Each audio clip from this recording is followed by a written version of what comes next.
అదొక సాధారణ గ్రామం, ప్రశాంతంగా కనిపించే ఇల్లు. ఆ ఇంట్లో నిద్రపోతున్న ఓ వ్యక్తికి అదే రాత్రి జీవితానికి చివరి రాత్రిగా మారిపోయింది. చీకటి మాటున ఇంట్లోకి అడుగుపెట్టిన కొందరు కేవలం కొన్ని నిమిషాల్లోనే ఓ ప్రాణాన్ని బలి తీసుకున్నారు. మొదటిది బయట వాళ్ల పని అనుకున్నారు, పాత కక్షలు అనుకున్నారు. కానీ పోలీసులు ఒక్కో ఆధారాన్ని వెలికితీస్తుంటే అసలు కథ గుండెను పిండేసేలా మారింది. భర్తను చంపించడానికి సొంత భార్యే సుపారీ ఇచ్చిందా? 4 లక్షల రూపాయల కోసం కాదు, ప్రేమ కోసమూ కాదు, పగ కోసం కాదు. మరి అసలు కారణమేంటి? అర్ధరాత్రి ఇంట్లో జరిగిన ఆ రక్తపాతం వెనుక దాగిన కుట్రేంటి? నమ్మిన బంధమే ప్రాణం తీస్తే ఆ బాధకు పేరేంటి? Let's watch.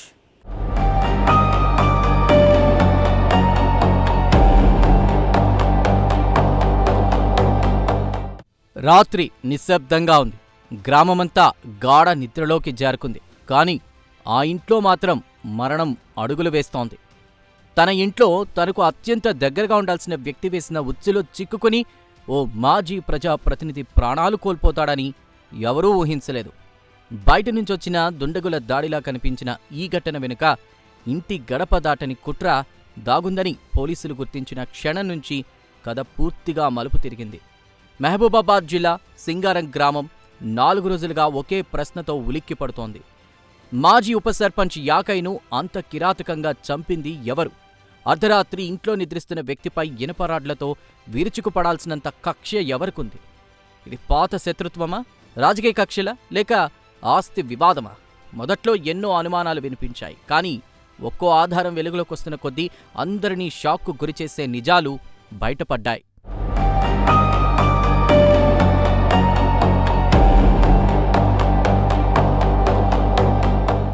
ఘటన జరిగిన రోజు తెల్లవారుజామున గ్రామంలో ఒక్కసారిగా కలకలం రేగింది. రక్తపు మడుగులో యాకయ్య మృతదేహాన్ని చూసిన కుటుంబ సభ్యులు, గ్రామస్తులు ఒక్కసారిగా షాక్కి గురయ్యారు. ఎవరో గుర్తు తెలియని వ్యక్తులు ఇంట్లోకి చొరబడి హత్య చేసుంటారని మొదట భావించారు. కేసును సవాల్గా తీసుకున్న పోలీసులు ఒక్కో కోణంలో విచారణ ప్రారంభించారు. ఇంటి పరిసరాల్లో లభించిన ఆధారాలు, కాల్ డేటా పరిశీలించారు. కుటుంబ సభ్యుల వాంగ్మూలాలు, గ్రామస్తుల సమాచారం అన్నింటినీ లోతుగా దర్యాప్తు చేశారు. హత్య జరిగిన సమయం నుంచి ఎవరితో మాట్లాడారు, ఎవరి కదలికలు అనుమానాస్పదంగా ఉన్నాయి, ప్రతి అంశాన్ని కూడా క్షుణ్ణంగా పరిశీలించారు.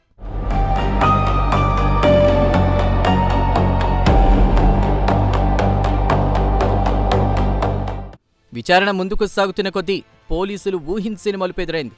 బాధతో కన్నీళ్లు పెడుతున్న భార్యపైనే అనుమానాలు మళ్లాయి. మొదట ఆమె మాటల్లో చిన్న చిన్న వైరుధ్యాలు కనిపించాయి. తర్వాత ఫోన్ కాల్స్, ఆర్థిక లావాదేవీలు, కొన్ని రహస్య సమావేశాల వివరాలు బయటపడ్డంతో దర్యాప్తు పూర్తిగా మరో దిశలోకి వెళ్ళింది. చివరికి పోలీసులు ఛేదించిన నిజం గ్రామాన్నే కాదు, రాష్ట్ర వ్యాప్తంగా సంచలనంగా మారింది. భర్తను హత్య చేయించింది మరెవరో కాదు, అతని భార్య యశోదే అని తేలింది. భర్త అడ్డు తొలగించుకునేందుకు సుపారీ గ్యాంగ్ను ఆశ్రయించింది. ఏకంగా 4 లక్షల రూపాయల సుపారీ ఇచ్చి హత్యకు పక్కా ప్రణాళిక సిద్ధం చేసినట్లు పోలీసులు గుర్తించారు.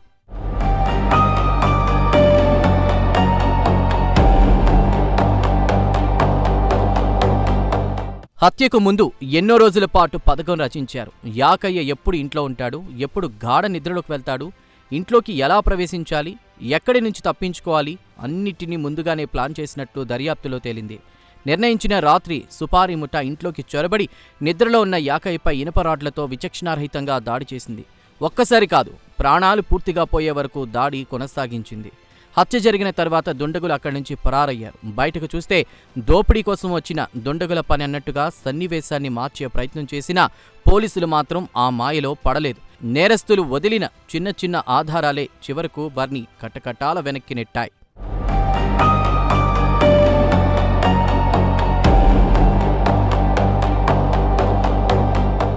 విచారణలో నిజాలు బయటపడ్డంతో భార్య యశోదతో పాటు మొత్తం 7గురిని అరెస్ట్ చేశారు.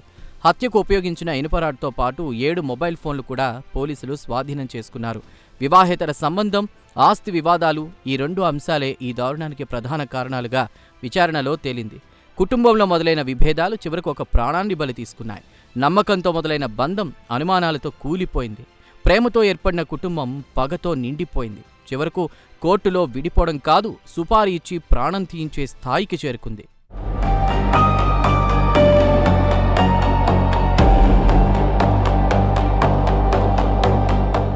ఒకప్పుడు జీవితాంతం తోడుగా ఉంటానని చేసిన ప్రమాణాలు చివరికి ప్రాణాలు తీసే కుట్రలకు దారితీస్తే అదొక కుటుంబం విషాదం మాత్రమే కాదు, సమాజానికి గట్టి హెచ్చరిక కూడా. డబ్బు, ఆస్తి, వివాహేతర సంబంధాలు మనిషి ఆలోచనల్ని ఎంతటి అంధకారంలోకి నెట్టగలవో ఈ ఘటన మరోసారి చూపించింది. నమ్మకంపై నిలబడే బంధాలు కూలిపోతే మిగిలేది కన్నీళ్లు, శూన్యమైన ఇళ్ళు, జీవితాంతం చెరిగిపోని జ్ఞాపకాలే. చట్టం తన పని తాను చేస్తుంది, నేరస్తులకు శిక్ష పడుతుంది, కానీ పోయిన ప్రాణం తిరిగి రాదు. ఒక్క క్షణం ఆవేశం, ఒక్క తప్పుడు నిర్ణయం ఎన్నో జీవితాల్ని శాశ్వతంగా మార్చేస్తుందనే చేదు నిజాన్ని సింగారం ఘటన మరోసారి గుర్తు చేసింది.